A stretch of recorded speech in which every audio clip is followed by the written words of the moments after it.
Today, we're talking about drum mixing. I've got a hybrid mixing approach to drums, a little bit in the box, a little bit out of the box. Jumping straight into Pro Tools here. All right, so what we've got is some drum tracks recorded by a very good drummer from a band called Free Warren.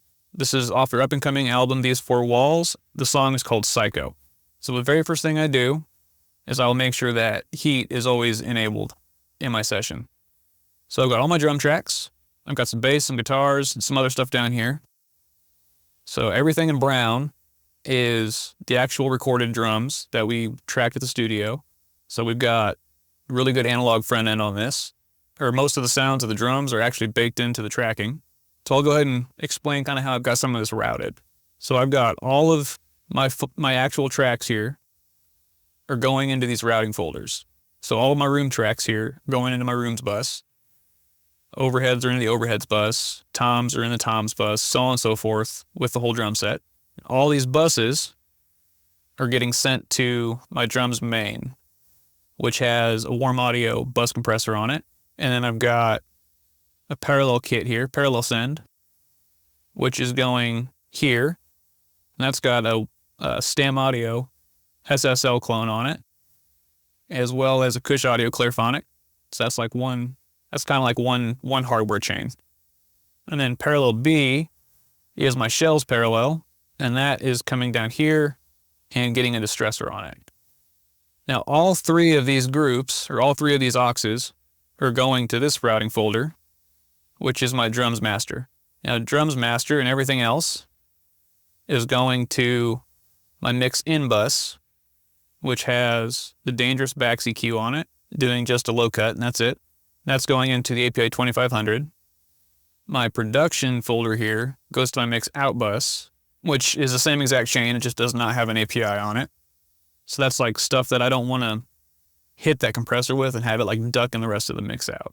Now both these mix buses are going to my master bus, which has Metric Halo's mix head on it. That's going into flatline, set -1 and -1, just to keep us from going over. And then all of that is going to Metric AB for a loudness meter and some filters. And then that's all going into Sound ID reference. This is just room correction software. And yep, spoiler alert, I'm in my bedroom. You can mix anywhere. Don't let them say you can't. All right, so we'll go ahead and dive on in, let you kind of listen to the drum sounds we got going on. All the samples are bypassed. There's no samples in it. And all of my analog chains are currently bypassed. The hardware is in the line, but it's all bypassed or turned off. So I'll just kind of start it at a verse, and we can kind of hear the raw drum sounds as they were recorded. And we'll take it from there.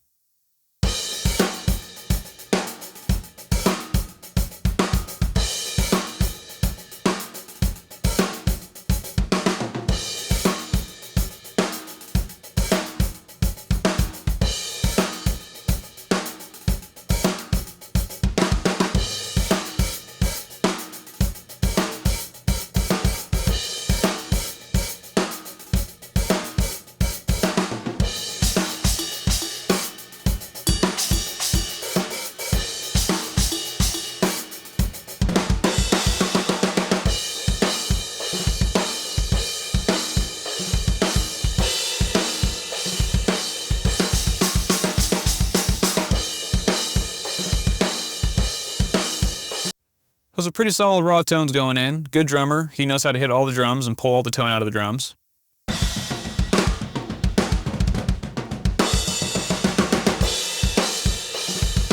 He's really good at self-mixing himself when he plays, which is a big part of having a good drum sound. So what I'm going to do is I'm going to go ahead and start off. I'm going to mute my rooms, and I'm just going to start getting like a general balance of the drum set using just the raw mics that we have. Again, all my hardware is bypassed.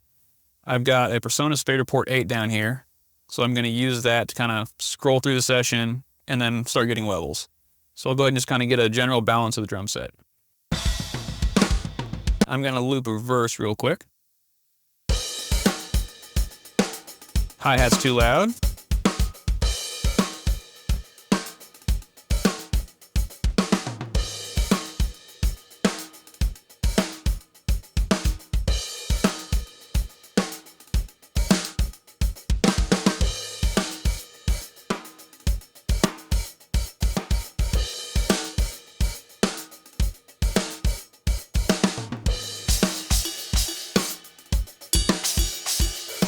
My spot mics are a little bit hot in the back half. I'll go ahead and take care of that. Loop that part.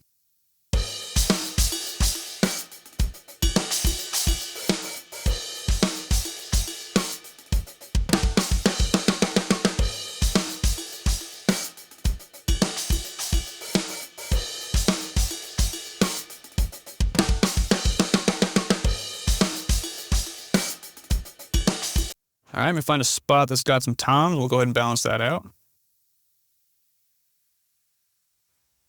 like we got some tom fill there. Crazy tom fill.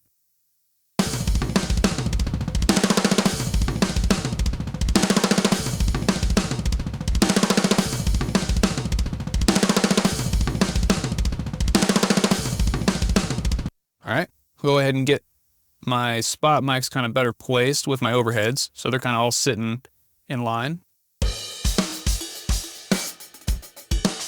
So my hi-hat's a little bit too far out right now. We'll bring that in.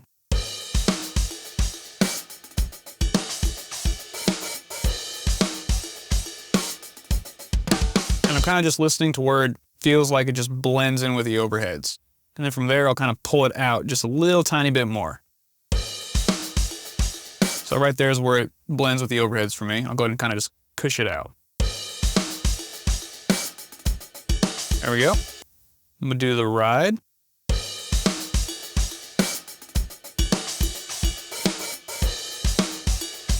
All right, right there kind of blends in with the overheads. We'll just pull it out just a little tiny bit.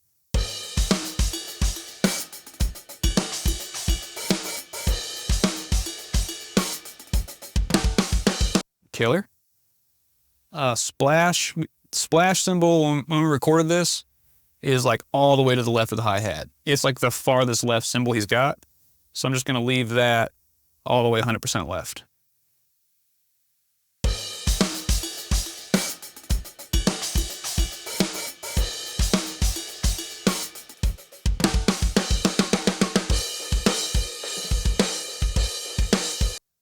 Killer.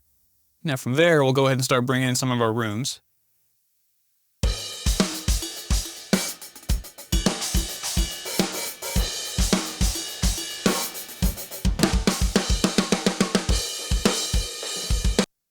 Same thing, I'm just gonna loop a verse, get that vibe going with the rooms.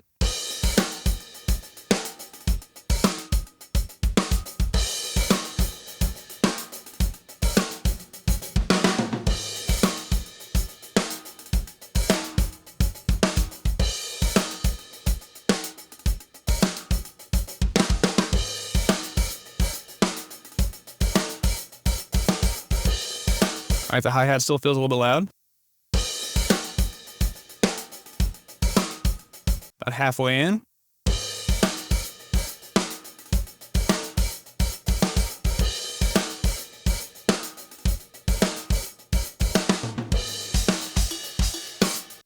There we go, that's a nice good blend of the drums. So that's our static blend. Go ahead and start bringing in some of our samples.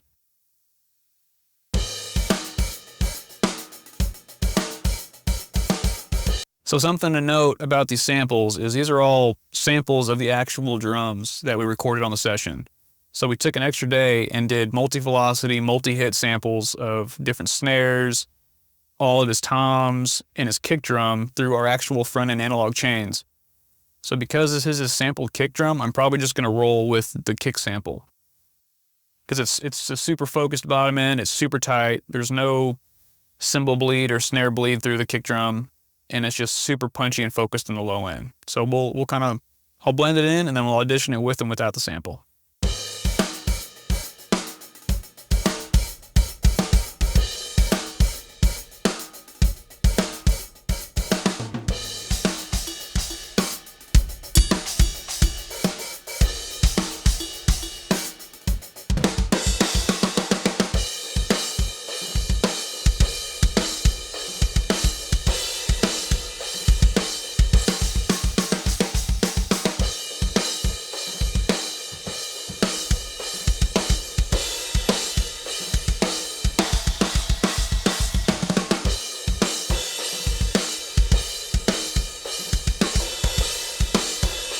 I'm just going to use the kick sample for this one. Pull these guys down. I'll start blending in the snares.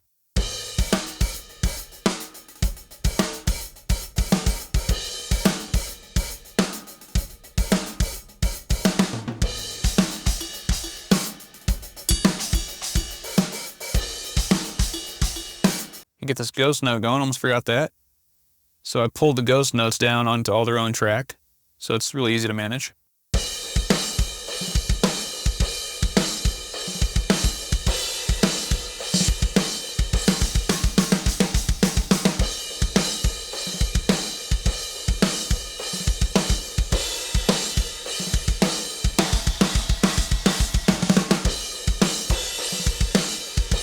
Killer. We'll go ahead and get the floor tom samples in.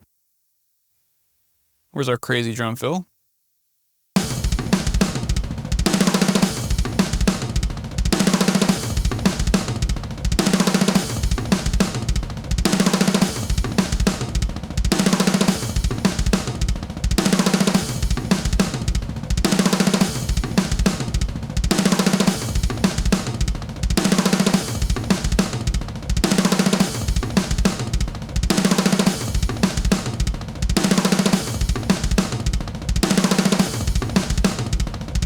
Same story as the kick drum and the snares. It's the same exact sounds from the actual session. So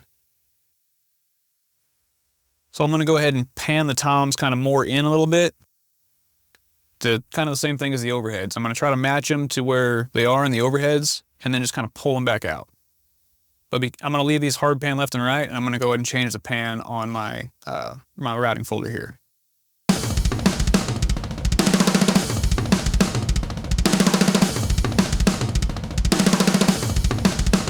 All right, right there is where the rack tom kind of falls into place.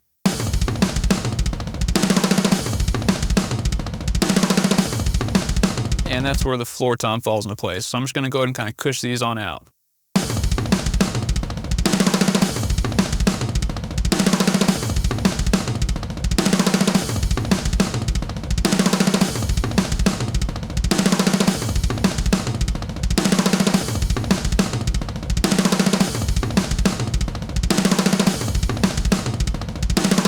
Somewhere in there.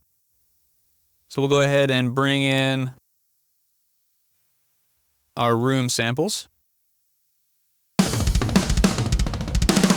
then this one, same exact story. It's a sample of his snare drum. Oh, my channel's down, but his snare drum overheads and rooms as a blend.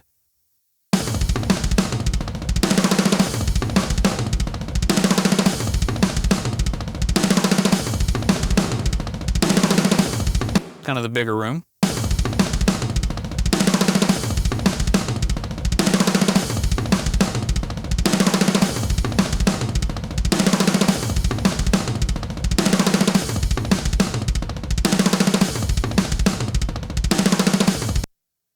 Sweet.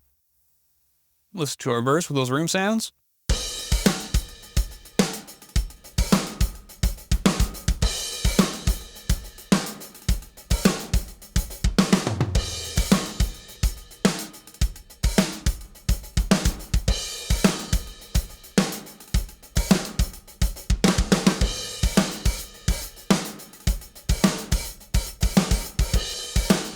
All right, and that's our drum balance done. So at this point, I'm going to check it against some bass guitar and kind of start to get that low end kind of going.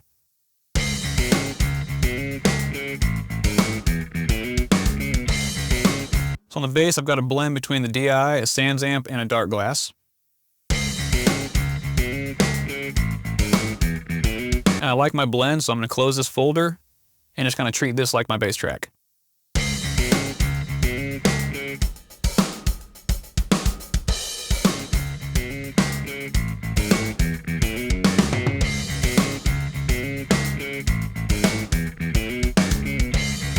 Get to a chorus where it's kind of more big, low notes.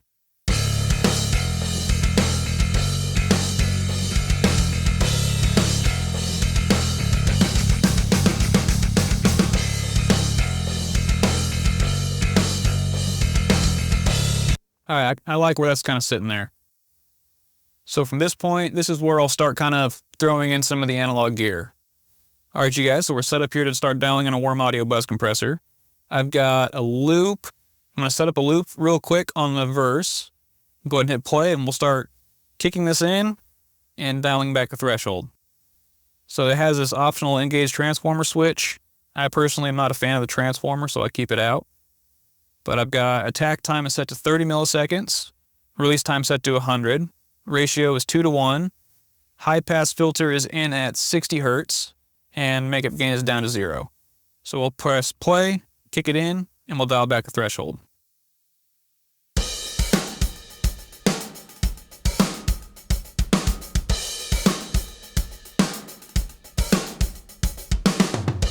Now when I dial back the threshold, I'm not going to look at this meter. I'm just going to use my ear to tell me I'm just going to use my ear to tell me when to stop.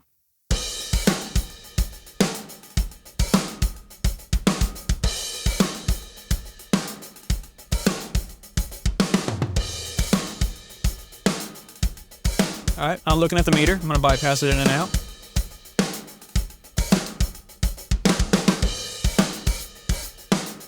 Makeup gain.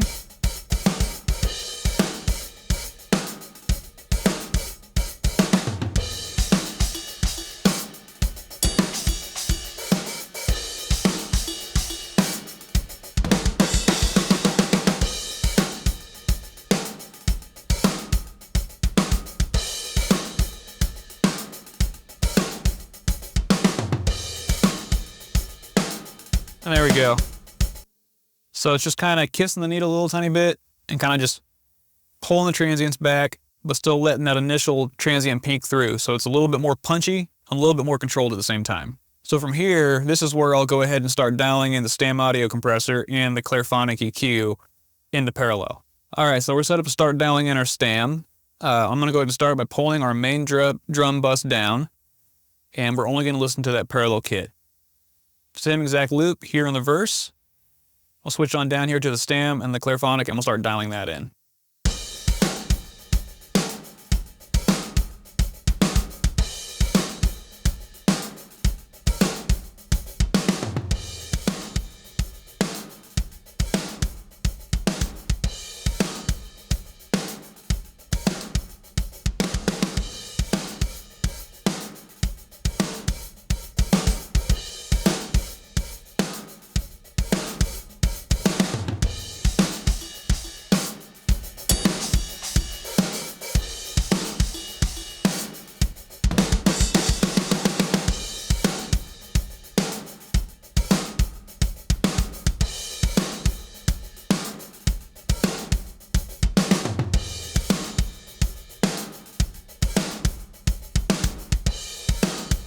So I really like how that's like starting to pump and grab and move with the drums. It's completely choked and overcompressed, but this is a parallel. So I've got the attack is set to 30 again, release is set to 100. The high pass filter is set to 30 on this one, and I've got my ratio is set 10:1, so as high as it goes. So I'll bypass that in and out again.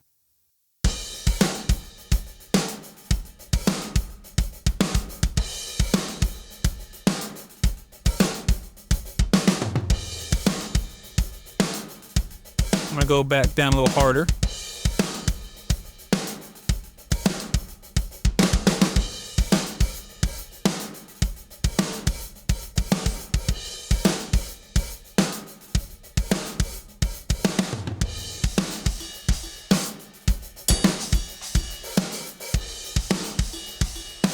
So it's like almost completely choking out on the drums. So we'll go ahead and start setting up our parallel EQ here. I'm just going to start flipping some of these filters and dialing it in, seeing kind of what filter I like on it. So we're going to start with lift, and we're going to be in diffuse.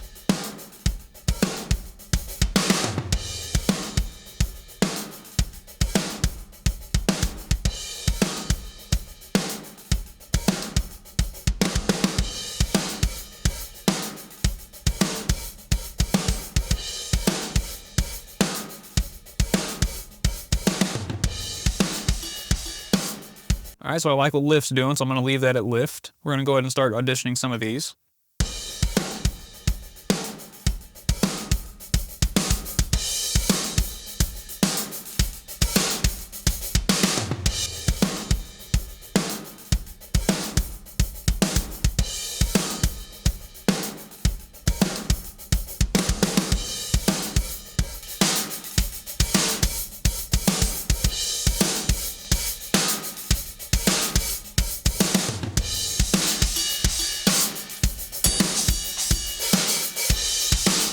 But I like what the presence is doing. So I'm going to go ahead and set this on the other side because it's a stereo unit. So I'm going to set the left side to lift and diffuse. I'm going to set that to presence as well. And I'm going to go ahead and start bringing it up on both channels.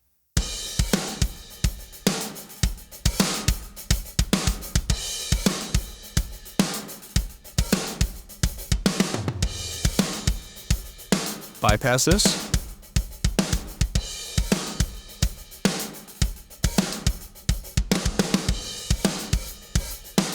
All right, start pushing into clarity.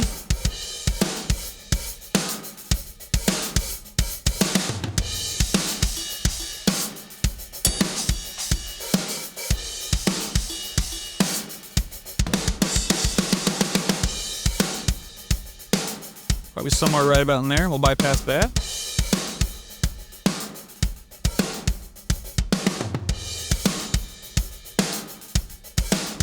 Pull this clarity back just a little tiny bit.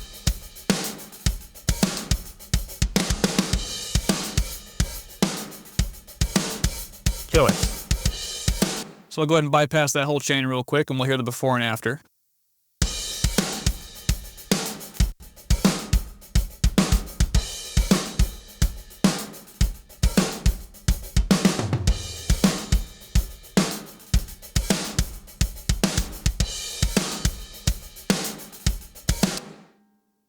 So you can hear how that's really just clamping down on those drums really hard and like boosting a bunch of that high end, that attack, that presence, that mid range right back into that track. All right, so I'm gonna go ahead and reset my drum bus here. I've got my parallel kit that we just dialed in, pulled all the way back, and I'm gonna start blending that into taste. Same exact loop on our verse. Here we go.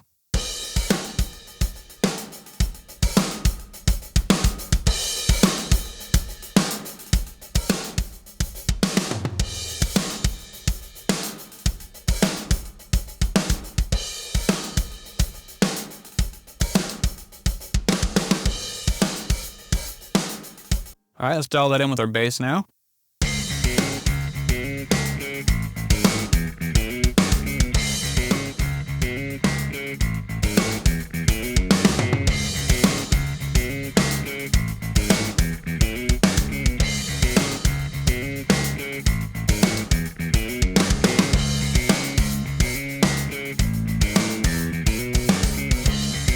All right, we'll go ahead and just bypass those compression stages just to hear it.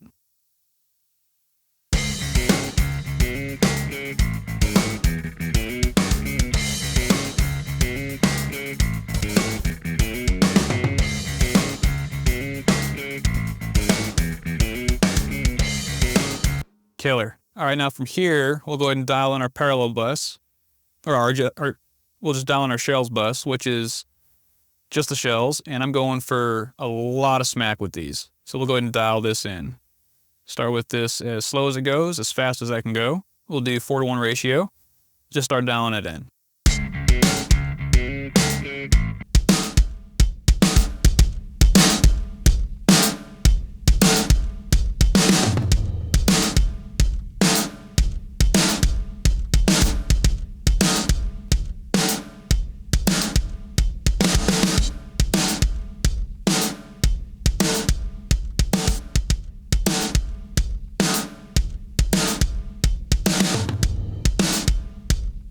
There we go, kind of releasing in tempo of the song.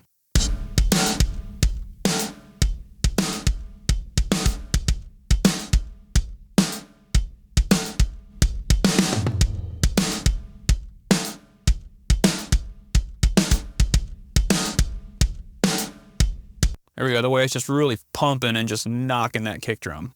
I'll go ahead and same thing, we're gonna dial this in with some bass.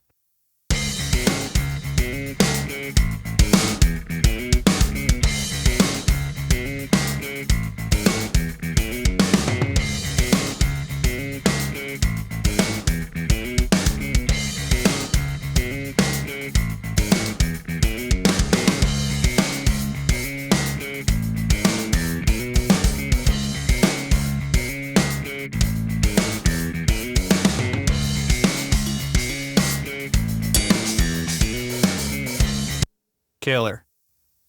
So from here, I'm going to go ahead and start kind of re-leveling out some of the drums, changing some of the balances, and kind of just reacting to the way that the compressors are now pushing back at me. So I'm going to push play. I'll use my fader fork here to really quickly go through and just kind of re-level some things. More kick. Okay.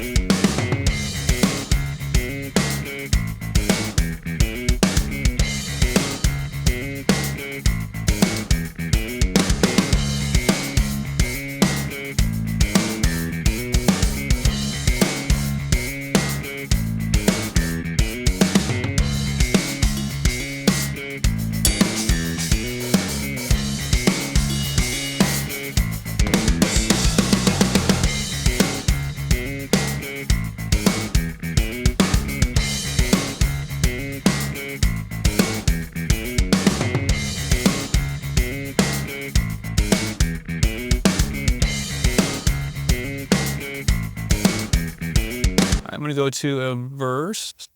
So I'm going to go to the re-intro because it's kind of like one of the loudest parts.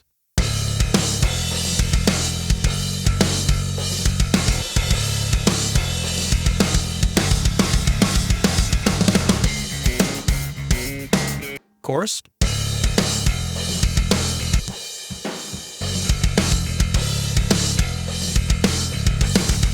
A little more snare. Pull the rooms back a bit.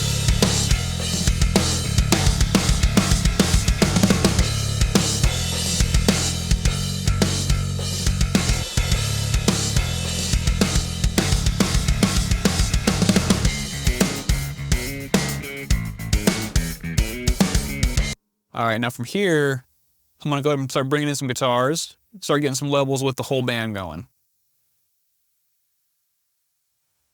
So verse.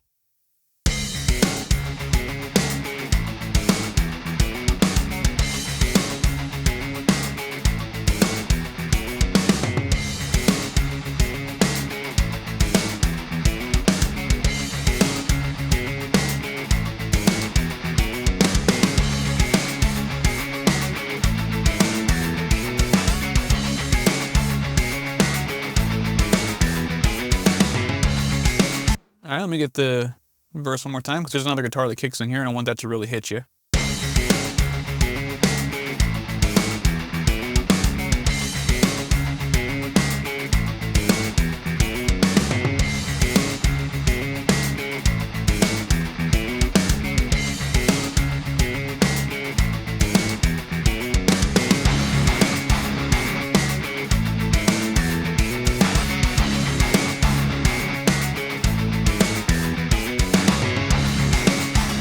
All right, now I'm kind of clipping some converters here coming back from my compressors, so I'm going to pull some of that makeup gain back.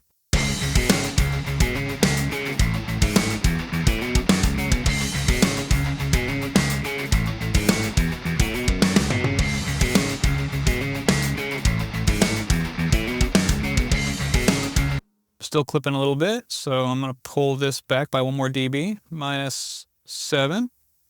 We'll just pull this right on over here, and we'll compensate.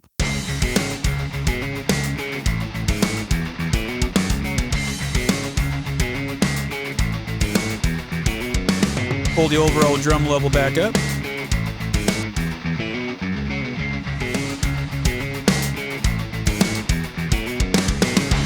More rooms.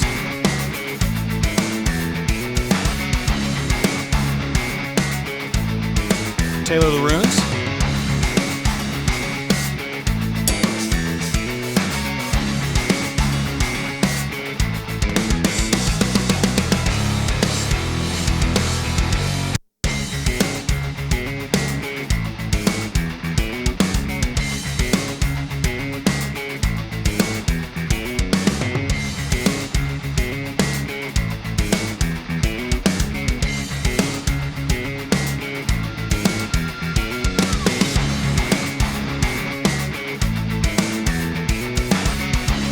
Killer. So I'm liking the balance, how everything's kind of coming together. Listen to a chorus.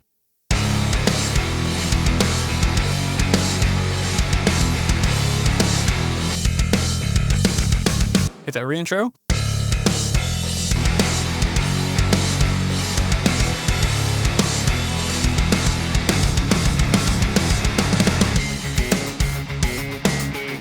killer. So this is about the point where I'll start getting my bus compressor going. Like I'll start getting my API 2500 kind of pushing back at me. So I've got the drums are leveled and balanced. They're kind of balanced in with the mix. They're panned in and balanced with the rest of the elements in the mix.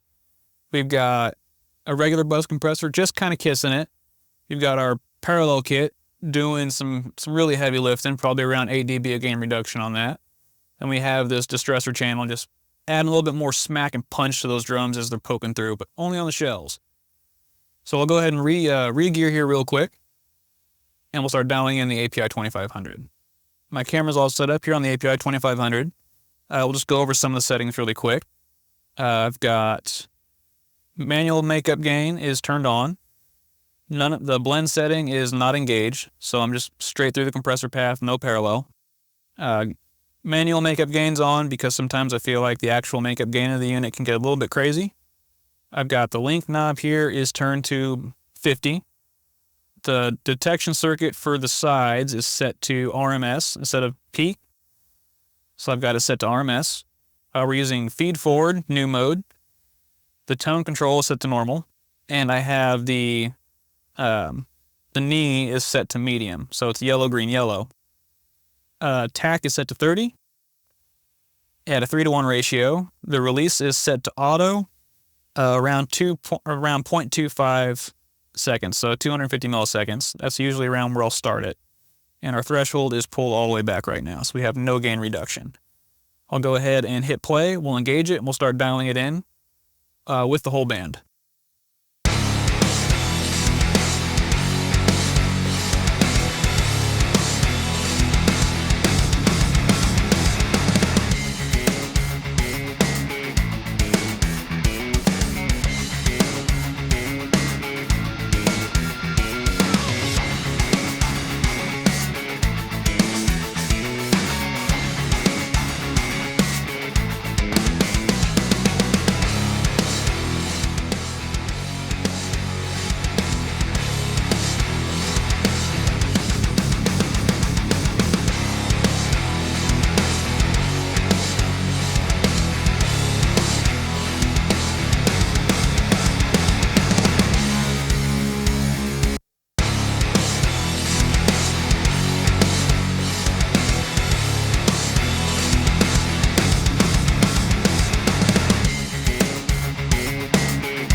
And there we go. I kind of like it right around there.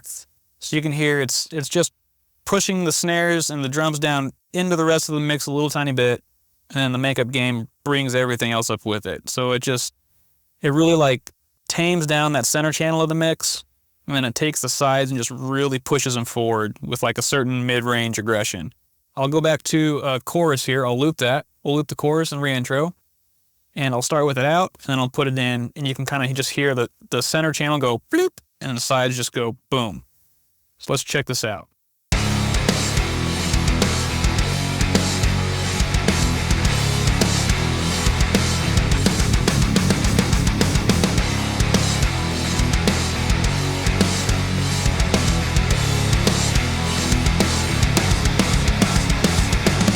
And I hit both these buttons at the same time because when it's in, you can still hit the bypass button, and that just deactivates the actual thrust circuit, and then you get the API transformers.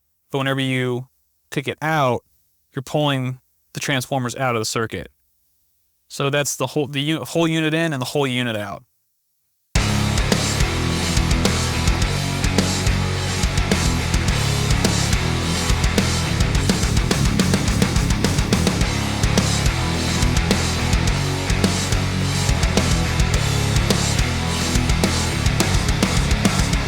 And so we'll go ahead and leave it like that for now.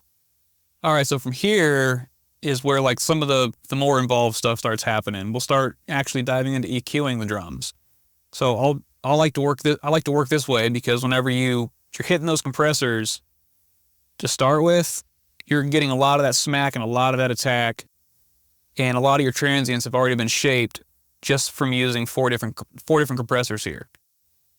And I find myself that if I'm getting the compression and the attack the way I like it, I'm doing less EQ on the actual tracks versus if I just jump in and start EQing and processing individual tracks, I find myself ending up with the result that's a little bit more like, it's just like not as well homogenized, if that makes any sense. All right, so diving into my EQ workflow, this is where the most time-consuming part of my process happens, and that's because I'm using these SSL EQs. So I've got a stereo, or they're not a stereo pair, but I've got two of these SSL 611 500 series EQs. They default to having the brown knob setting. They also have the black knob setting right there. Push one button, you got that. 4-band EQ, low shell for bell, high shell for bell. And I'll go through and we're gonna start EQing these drums using both of these at a time. I have EQing pulled up here, and I was just gonna really quickly go through it. And I was gonna use EQing to originally start getting the curves going, but that's not actually part of my legitimate workflow. So you've re-geared, repurposed, and I'm gonna show you my actual workflow because EQing's great for getting curves going and to really quickly start getting in to dial stuff in using your hardware, but you're not actually getting any of the sonic saturation benefits of the hardware. You're just getting the curves that the hardware produces at the actual thumbprint of the unit on your tracks. So I'm going to put one instance, I'm dialing here, I'm going to put my SSL EQ1 on the kick drum, which is the left one. This is number 2. And then I'm going to go to channel 2, which is my snare top here. And I'm going to drop the other one. So we're just going to EQ the kick and the snare top channel by itself and get that rocking. All right, here we go.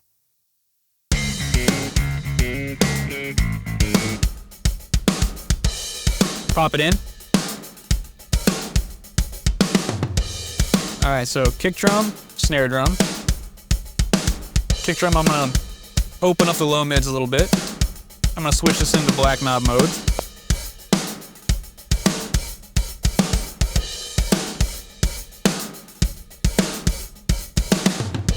Some of that soupy sound. All right, I'm gonna get some more of that beater attack going.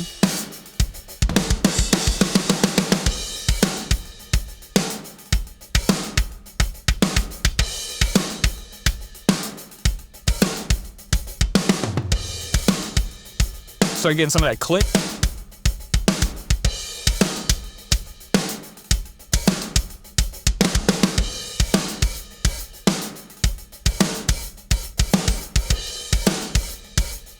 All right, now something that's happening is I'm clipping my converters after adding the EQ, so we'll have to add our trim plug-in trick. So we'll go to trim, we'll do -6 before the insert. Drag a copy of this down here, and then we'll do the +6. That way we've got more headroom to play with on the EQ. Continuing on.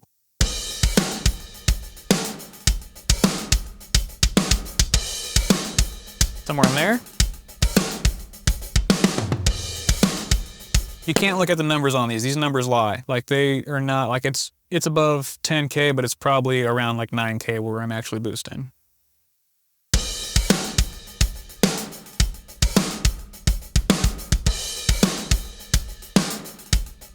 Pull some more of that out. All right, now let's go for the thump of the kick drum. Put that in the bell.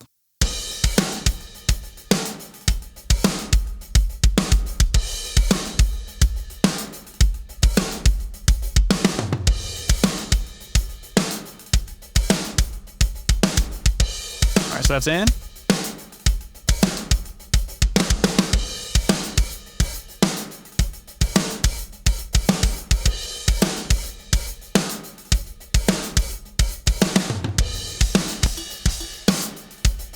I like what that's doing to the kick. We'll go ahead and move to that snare. Same story, put it in black knob mode. And I'm going to go straight for the body.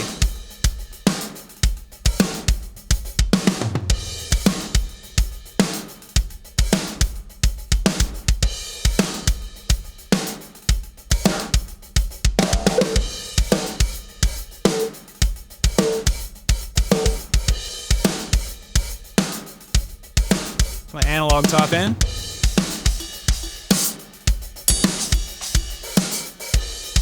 And some of that stick smack. Let's find that.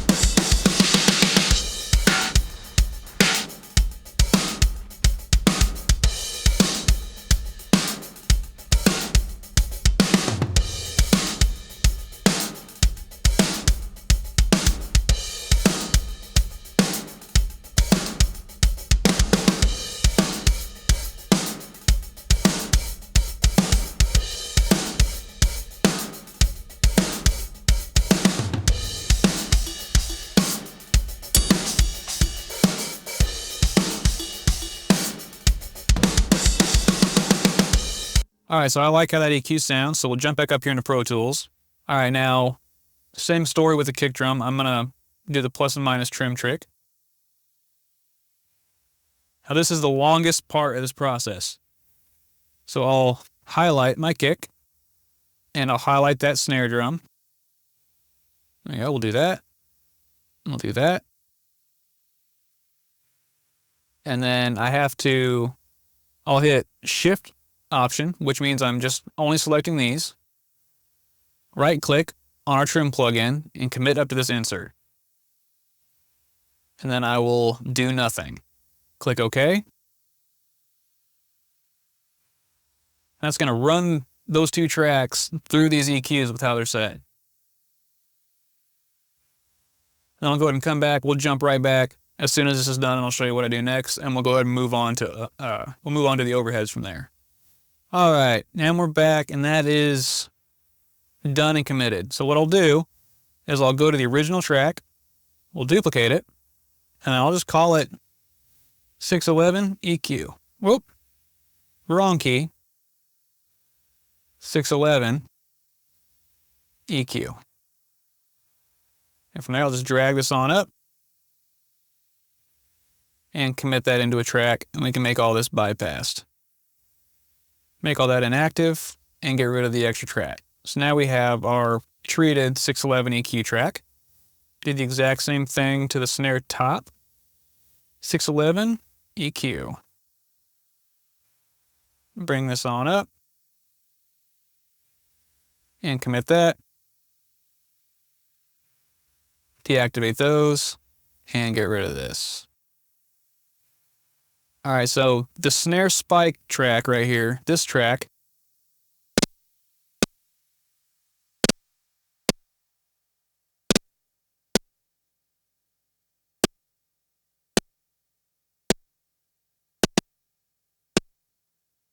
that is literally like the first couple milliseconds of the snare. So I've gone in and created that.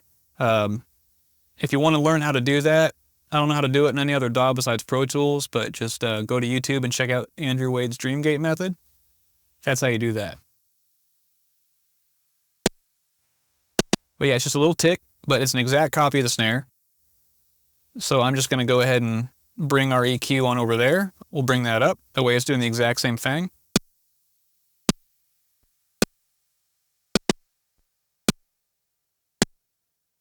Here we go. So then that frees up one more EQ for me to take care of the snare bottom. So I'll go ahead and drag my EQ here. Drag our trim trick. We'll pull up EQ1 and we'll get us some snare bottom going.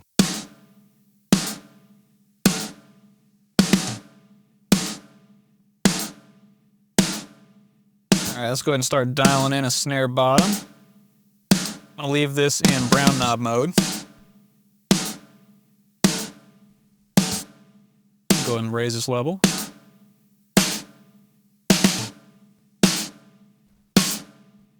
All like air. Pull out some of that like cardboard paper sound.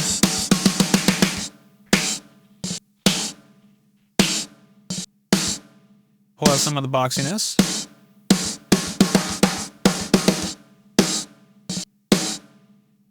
Somewhere in there. And we'll add a little bit of that lowness, that low fundamental back into that. Because we want that to work with our snare top. There we go. And we'll go ahead and do the commit thing again. So here, snare spikes, we're going to treat them. And then our snare under, we're going to treat that. So we'll go ahead and commit that, and we move on.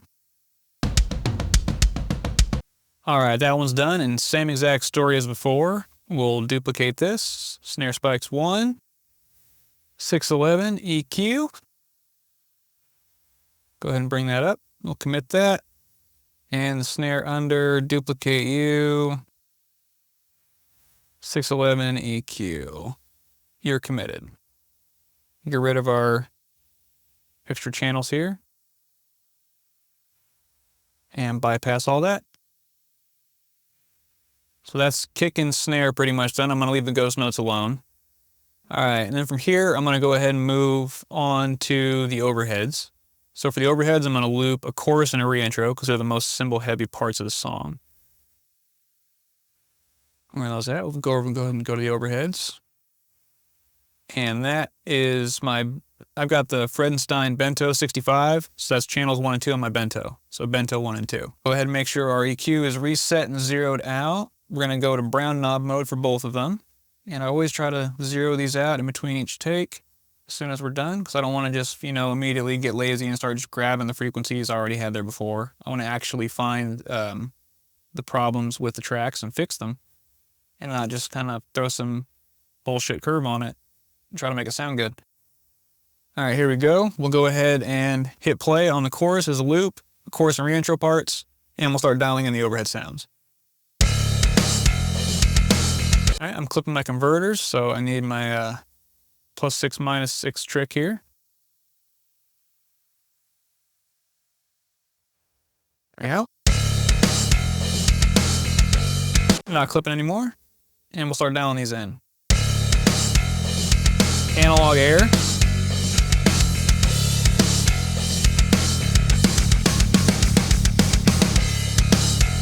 right, there's something kind of harsh in there.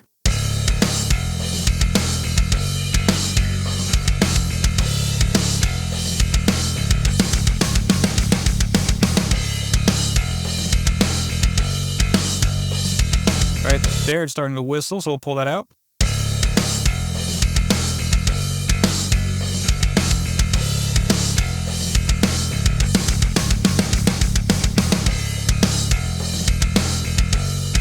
There we go. And it has like this kind of like really muddy, like almost said that Midwest as fuck, washy sound. I'll go ahead and pinpoint that as well.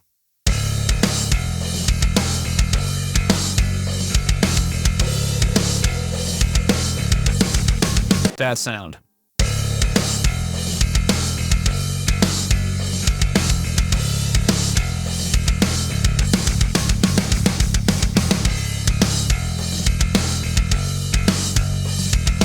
Let's A-B it real quick, make sure we're actually doing some good. So this is out.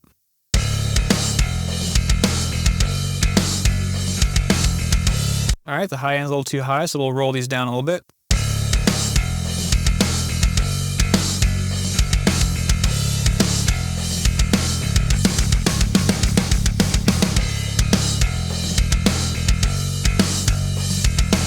There we go, and something I like to do in the overheads is actually boost some of the fundamental of the snare drum. So it kind of helps it sound more three-dimensional, like it's hitting in the middle and pulling away from you a little bit.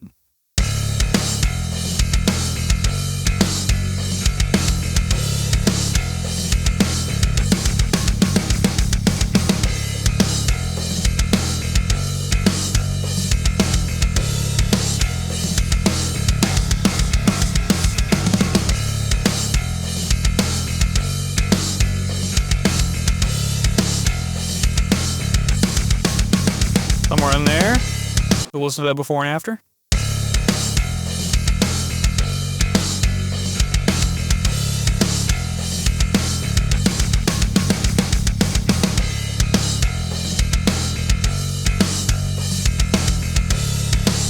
There we go. I really like how that sounded on the overheads. And I will say this is where I'll start defending these SSL EQs pretty hard. Yes, it is more time consuming to work this way. I mean, you have to At least in my case, I've only got 2 units. If I had a full inch box of 6, I could do the 6 channels at a time. But the benefits that I get from using even just the high band on this alone, like there's something about having an outboard EQ, a fairly decent one, like not the cheapest ones, but having an outboard EQ, the way that high frequency band works, and the way that the low frequency bands both work. Heck, just the way the whole dang thing works. I'm thinking the mid-range too, like just the way that the whole EQ works absolutely destroys the plugins. Like, yes, I can get this done much faster with plugins. I'll pick this over the plugins and this workflow over a faster workflow any day of the week. Now, don't get me wrong. I'm probably going to expand and get some more of these. That way I can do this process faster. But these have been probably the biggest sonic impact to my mixing out of all the gear I've gotten so far. Like being forced to just use my ear with these and just dial in the sound and commit the sound and not go back, just keep on going forward, but using these as my main tool and like sound sculpting tool has been the best thing for my mixing, I think, in a very long time. Getting off the soapbox, we'll go ahead and print the overheads, and then we'll come back from there and probably move to the rooms. All right, so here we go, make our selection. We'll right click it and commit up to this insert, do nothing, and hit OK. All right, so that's overheads done. We'll go ahead and duplicate 611 EQ. Go ahead and bring that on in and commit that. Get rid of that.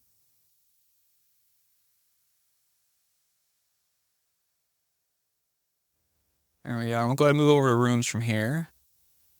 Here we go. The stereo room track. Go ahead and do a verse for this.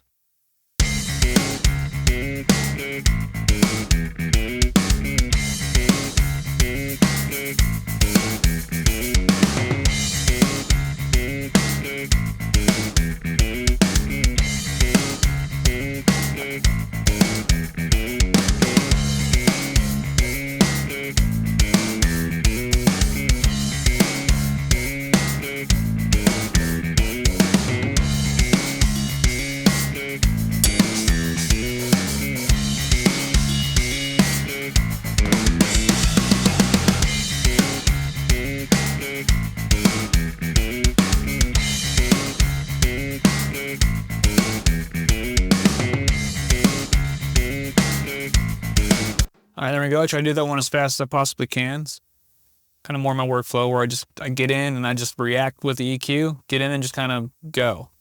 So we'll go ahead and commit this one. Come on, Pro. Here it goes. All right, so that one's done.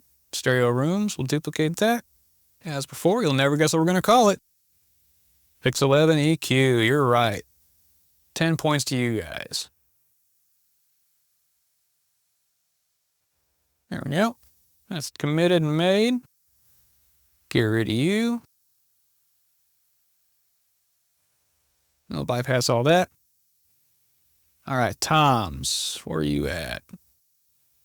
We'll close all this out, open up our toms bus. Where's that crazy drum fill at? We're really laying into them.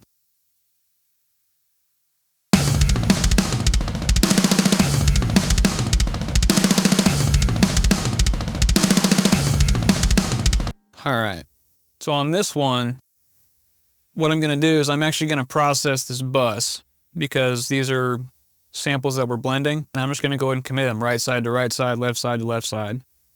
And we're just going to treat them as a pair. But we need our bento 1 and 2 to do that. +6, -6 trick. So this is a thing that only an audio engineer is going to like. We're going to put this tom fill on loop, and we're going to go ahead and dial in the tom sound. Here we go.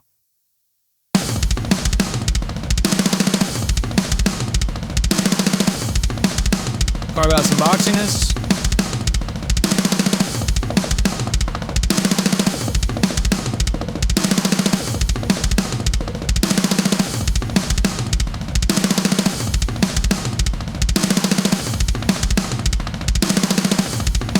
stick smack, and we'll find that sweet top end.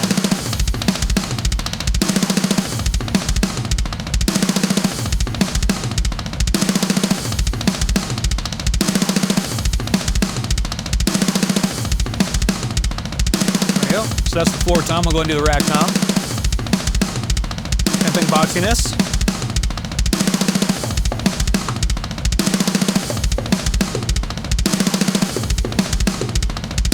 Right around same frequency.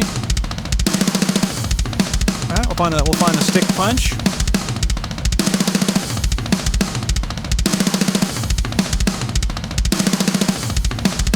About right in there.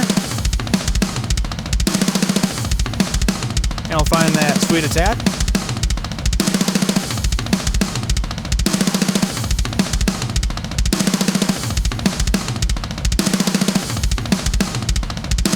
All right, now I don't really care if these match up completely because again, it's a stereo unit. I have the rack tom in the folder is panned 100% left and the floor tom is panned 100% right. So this is my floor tom basically, and this is my rack tom. So that's how I'm treating them all together. So from here, I'm gonna go ahead and push in some more low end into both of these guys.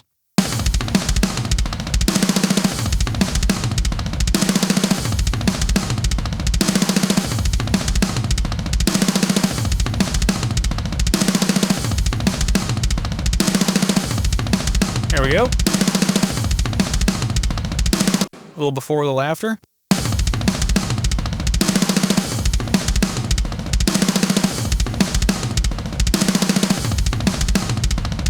There we go. And we'll go ahead and check another spot in the song just to make sure we're not digging ourselves too far in a hole. A bunch of tom work in the intro here. We'll check that out.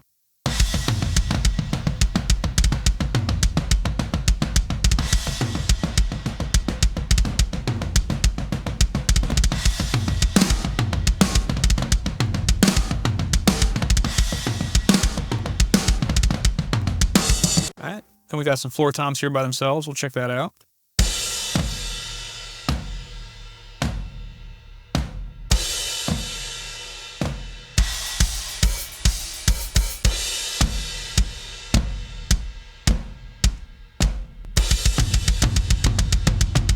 There's another good tom fill. 1 second. Let's listen to that one by fast.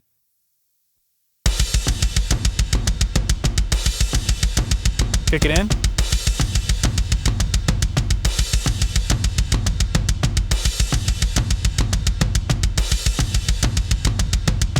Just a little more top end, and I like how it's sounding.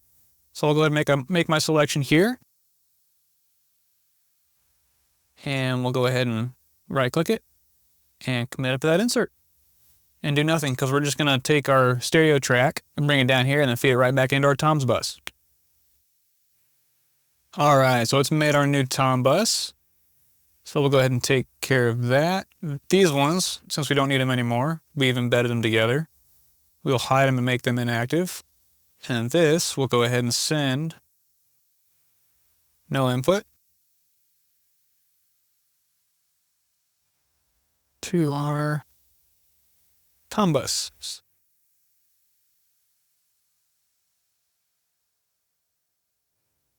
There we go, those are our toms now. Pull up our colors, and we'll make it brown. And there we go, that's how we use the SSL EQs to dial in our drum tones. All right, so from here, we'll go ahead and give it a listen really quick. Listen to a verse, maybe into a bit of a chorus.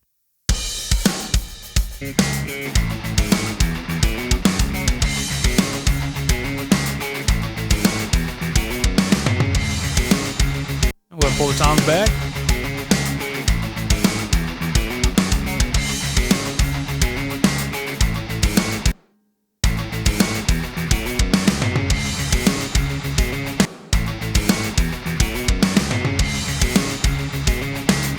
All right, and this is about the point in the mix where I'd start kind of getting some level and some balances going.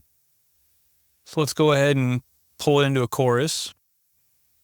And I'm gonna adjust a flat line here. That way we've got some more volume. Hitting the limiter a little bit harder. I'll go ahead and pull this. So everybody there, watch your ears. Things are gonna get a little bit louder. Or a lot of it louder, because we're gonna start driving into a limiter here. All right, here we go.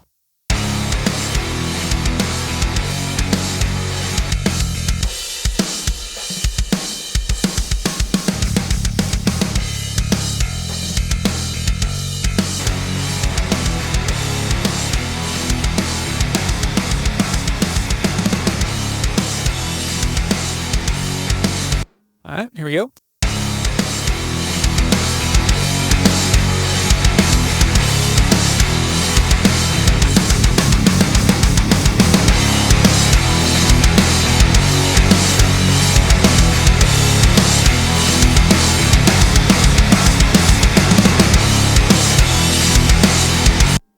And it kind of gives me an idea of as to how things are going to react more towards the final stage, and kind of allows me to start shaping sounds according to how things are going to get limited later.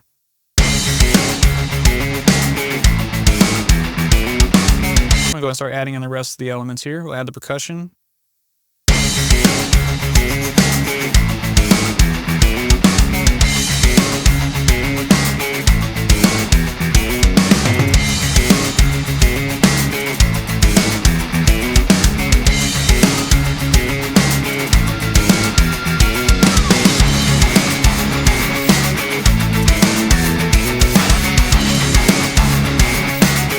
All right, there we go. We'll go ahead and start.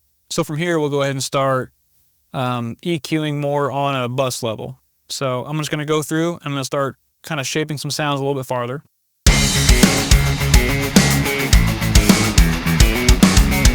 All right, so the snare, I'm going to change that a little bit.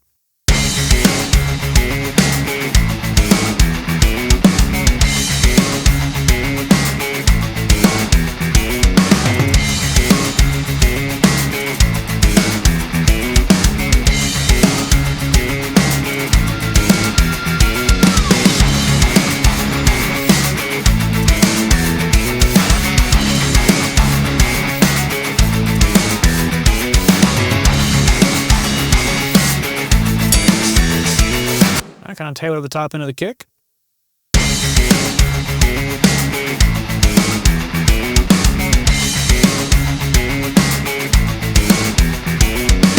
And Beta 91 got a little bit of a whistle in it.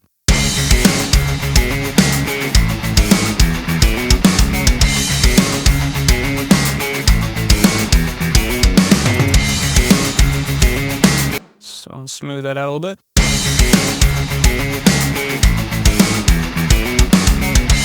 Go ahead and make it sound a little bit deeper.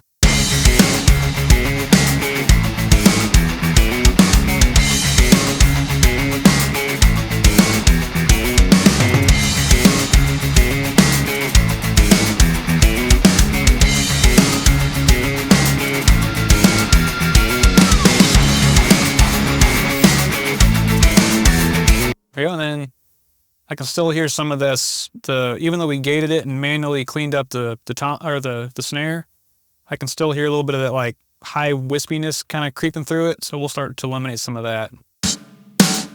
See, we'll get rid of that.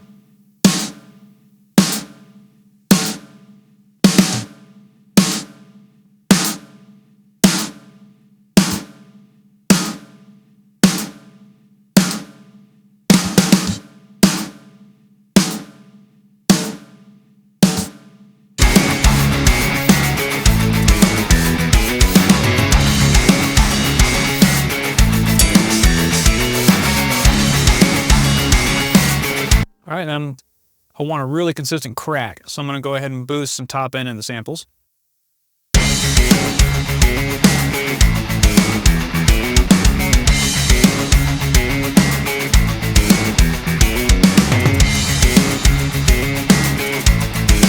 I'm going to get a little bit more squeeze out of the snare with the DBX.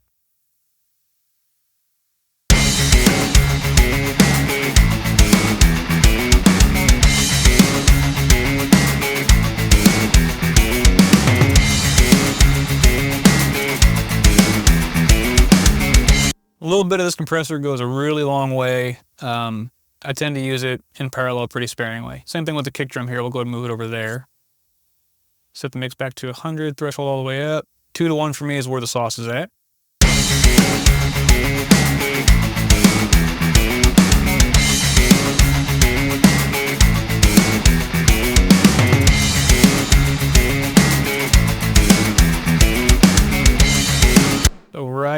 things start getting good and snappy.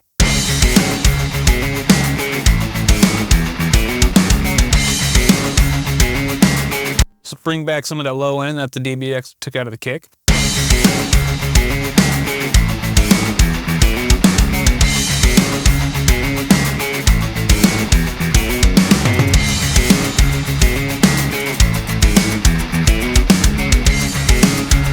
Alright, so I want to get the cymbals a little bit louder. Go to chorus. Alright, let's pull the snare out of those a little bit. Filter out some lows. We're going to target the snare drum with L2, aka the snare destroyer. Never want to double dither, so I've got dither here on the output. If you double dither, you're going to have a bad time.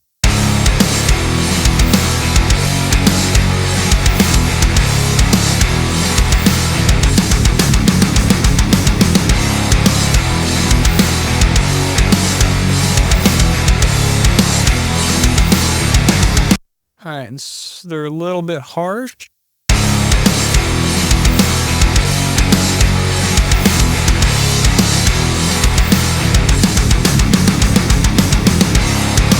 Alright, we're going to add Soothe, or Best Buddy.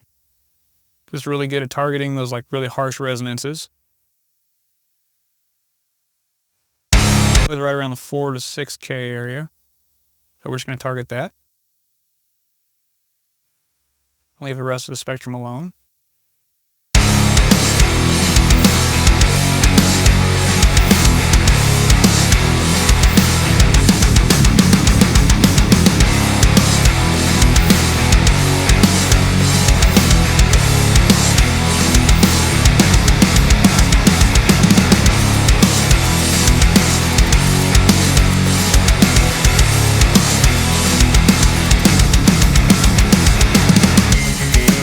Alright, then we're going to squeeze a little bit more carry out of all of it with 1176. Revision E.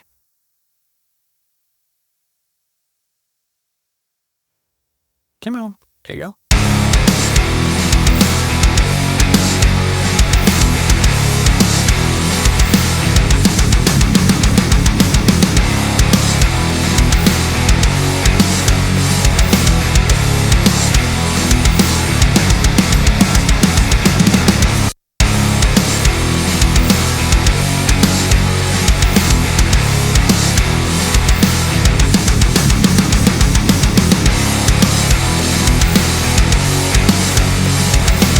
And what that's going to do is it's going to take them spot mics as well and just kind of level everything back out. So verse 1. I'm going to go ahead and start pulling some low end out of these spot mics.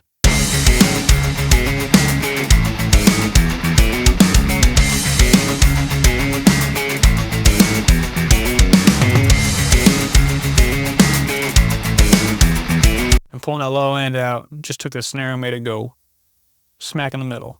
We'll start bringing the rooms back in.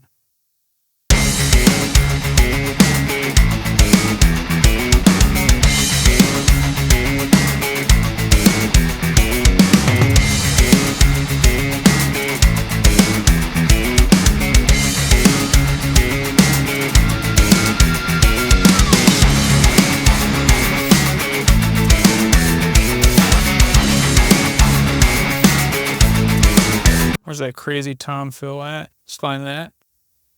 Hear how that sounds real quick.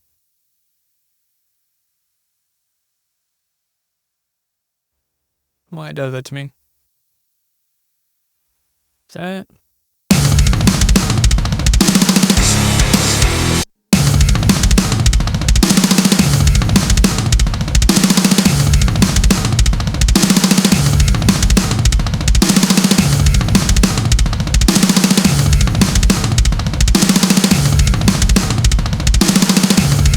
Yeah. All right, listen from reverse.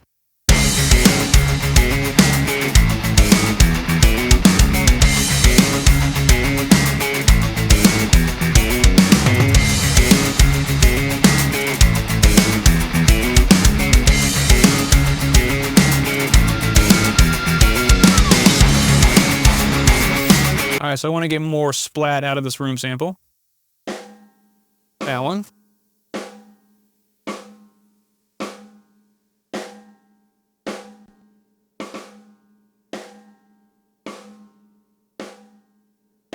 Fast attack. Super fast release.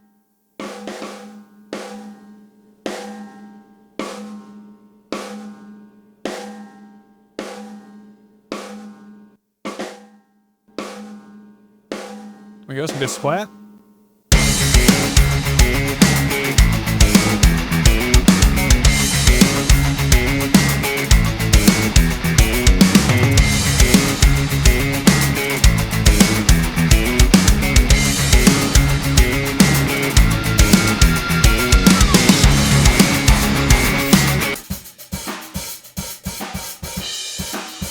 Going to see what this does to this as well.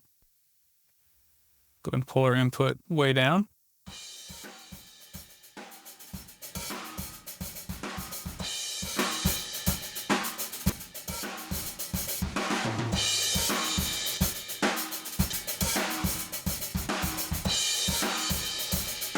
It's just a cool unit, man. This is the inner limiter. This thing is just cool.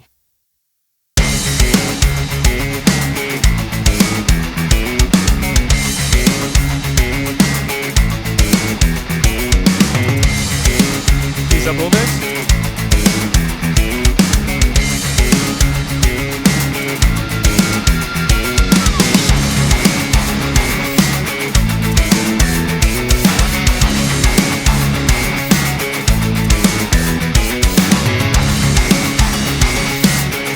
And we'll check this.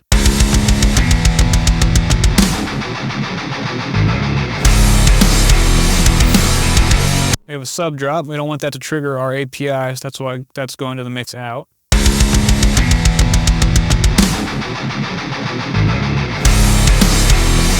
a little more out of it.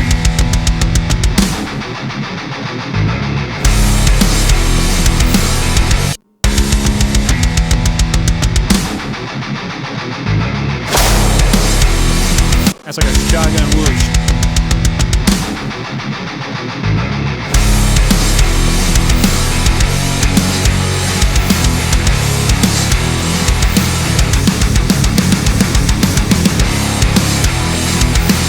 Alright, we're going to address some EQ on these overheads really quick as a bus.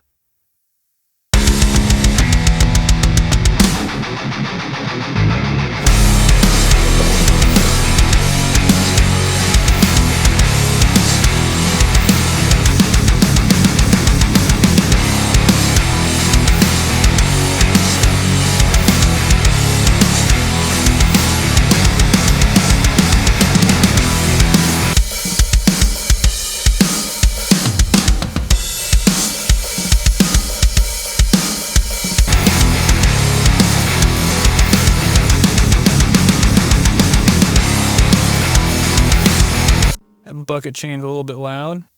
He had like a chain out in the garage and we just started dropping it on a music stand. That's what that is.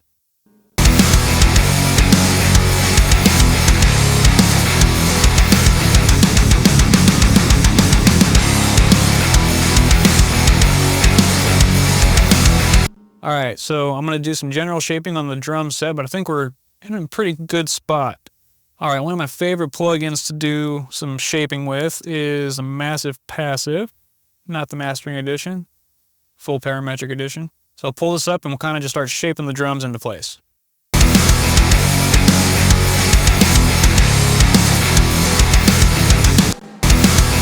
First I'm going to pull the hi-hat back.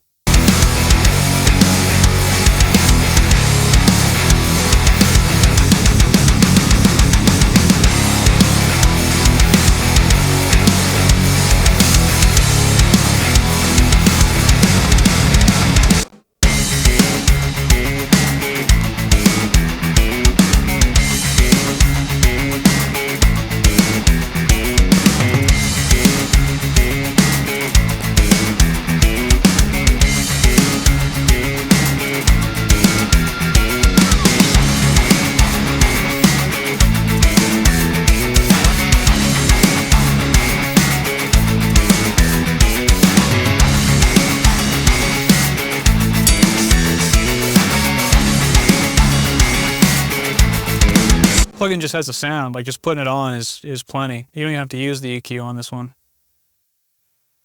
It just like bypassing it and putting it in.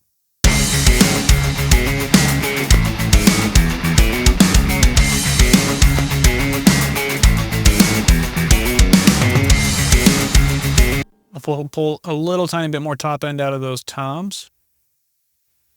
Where'd that tom fill go? That one.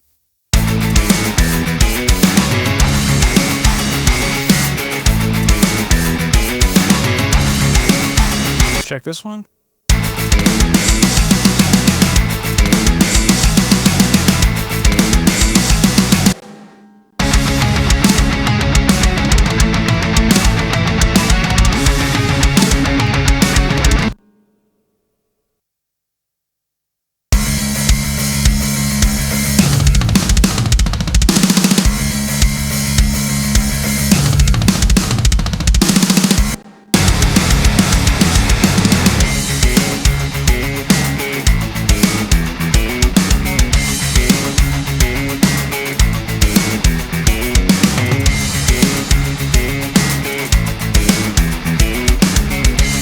Play with the loudness a little bit.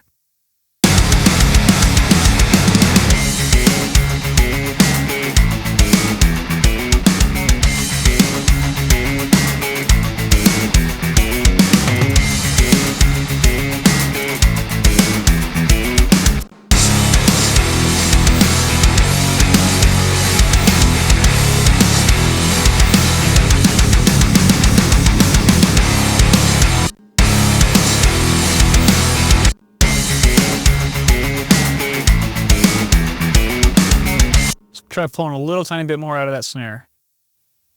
A little more thwack and smack. And we can do that with SPL Transient Designer.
Check it from reverse again.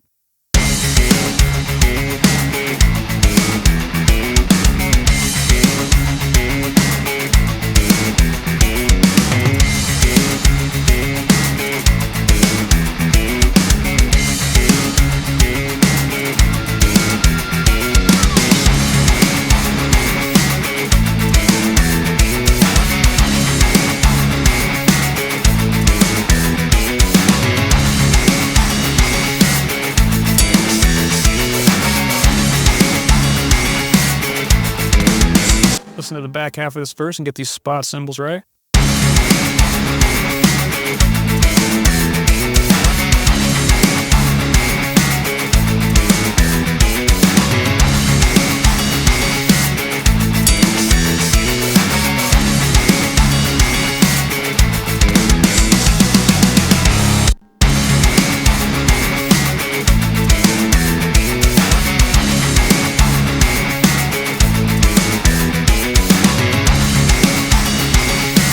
There we go.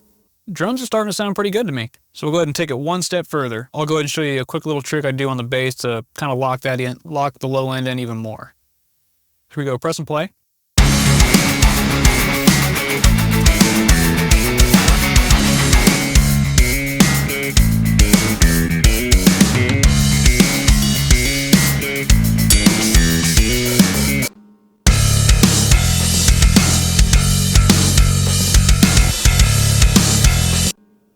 And we have that parallel drum bus right here going to that Stam Audio Clairphonic combo. And that's just absolutely crushing. That's going from like -8 to -12 dB of gain reduction. what I'll do is I'll send a copy of my bass to it, and it's pre-fader. That way I can get a good blend on it. So I'll go ahead and mute the other drum buses. I'll keep the parallel bus open, and then I've also got this open, so I can blend this into that crushed drum bus. So we'll check that out.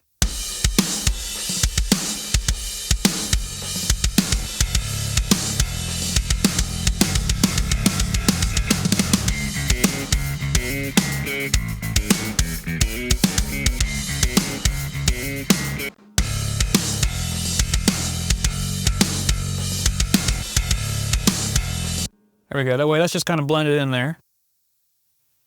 And we'll bring in the rest of our drums and our bass.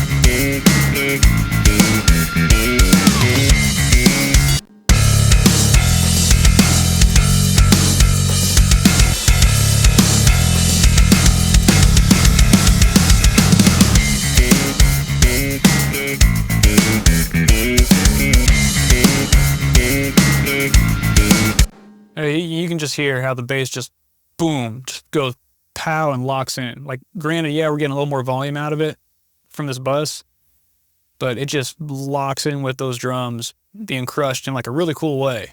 So we'll go ahead and pull the guitars in and listen to it like that.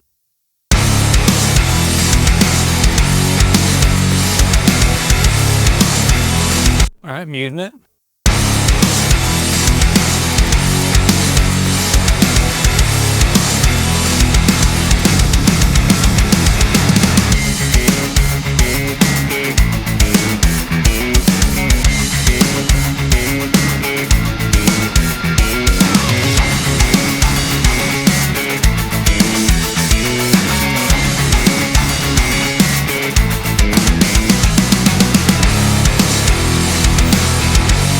All right, we'll go ahead and solo out just the low end. Listen to that. Bass.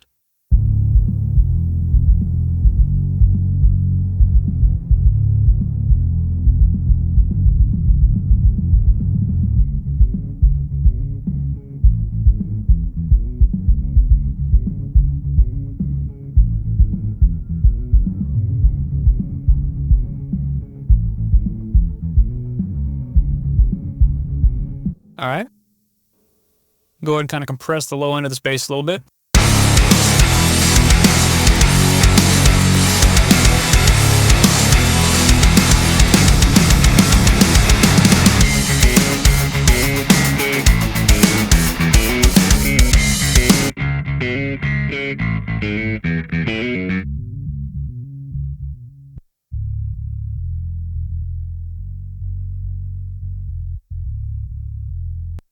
About right in there.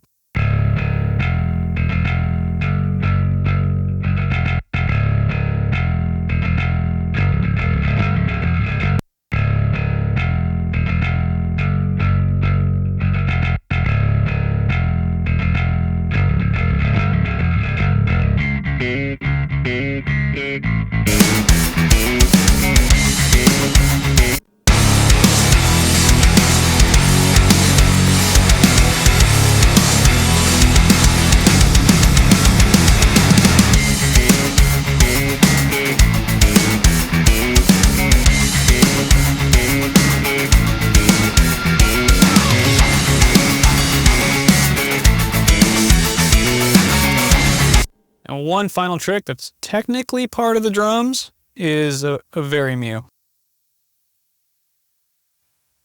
And this one I'm just kissing the needle on, and it's just to kind of really finesse the attack on that snare drum.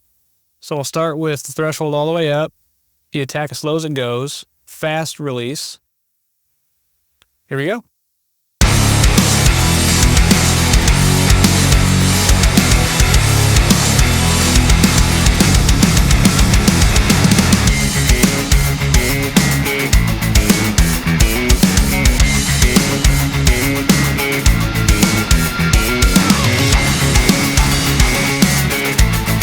right there, you can hear the snare kind of just going. I started doing this, I got a master back from Ted Jensen, and the way that my snare was popping after he worked his Ted voodoo magic on it, I've been obsessed with that snare crack ever since. And this so far has been the closest I've been able to get to that is using this, but it only works on my 2-bus.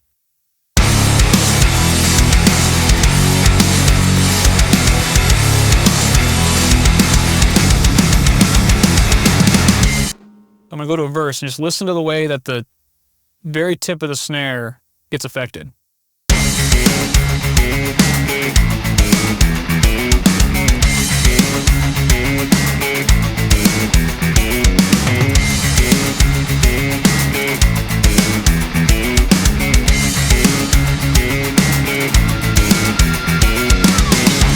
I'm going to close it off even a little bit faster.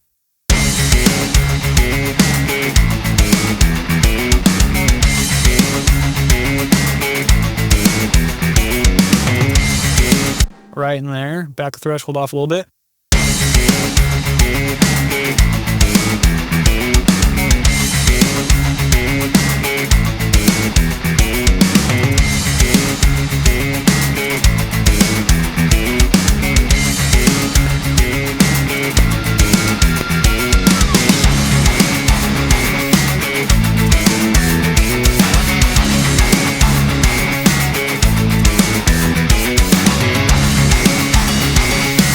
Go to a chorus and listen to that exact same effect.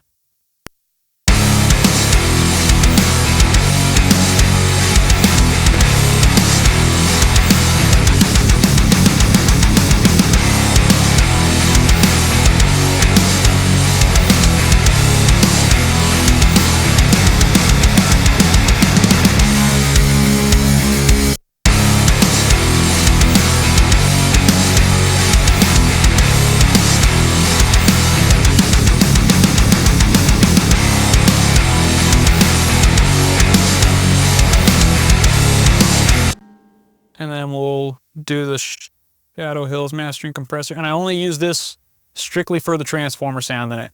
So you see discrete's out, optical's out, all the gains are down as low as they go. I'm on the nickel setting. Stereo width right now, I'm going to default it. And my mono maker is set to around 80 hertz, but I'm going to default that. We're just going to roll up the mono maker, and we're going to play the stereo width until things sound good.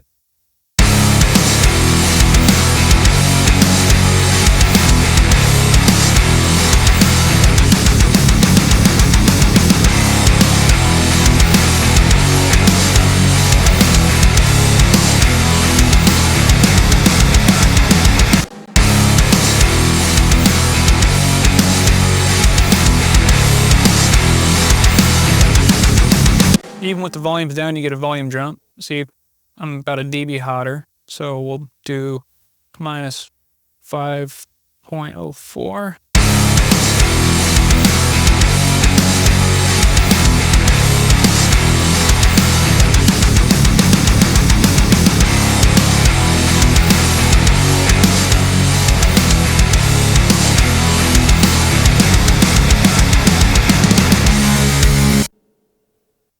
And I pretty much call those drums done for me, but drums are mixed. And that's how you go from a sound like this